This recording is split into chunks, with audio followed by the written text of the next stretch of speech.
आरजेकार वैद्यकीय महाविद्यालय कलकत्ता पश्चिम बंगाल येथे एका ऑन ड्यूटी असणाऱ्या महिला डॉक्टरांवर अमानुष अत्याचार बलात्कार करून तिचा खून करण्यात आला आणि त्या खून करणाऱ्या लोकांच्या विरोधात कुठेतरी अन्याय अत्याचार उठवणाऱ्या डॉक्टरांनी एक मोर्चा काढला, कॅन्डल मार्च काढला।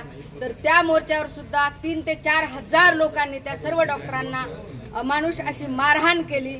त्या विरोधात आम्ही आज तहसीलदार परळी यांच्याकडे एक निषेध व्यक्त करण्यासाठी आणि कुठेतरी डॉक्टरांना आणि महिलांना बेटी बचाव बेटी पढाव असं म्हणतात, पण बेटी पडली पण बचली नाही असा आम्हाला खेद वाटतो।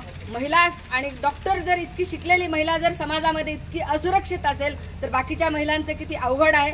म्हणून आज आम्ही परळी मेडिकल असोसिएशन तर्फे त्याचा निषेध व्यक्त करण्यासाठी आणि डॉक्टरांना आणि महिलांना असे जर अन्याय अत्याचार होत असेल तर त्याचं कुठेतरी त्यांना संरक्षण देण्यासाठी कायदा करण्यात यावा आणि त्यांना विशेष संरक्षण देण्यात यावं, यासाठी आम्ही आज सर्वजण इथे आलेलो आहोत।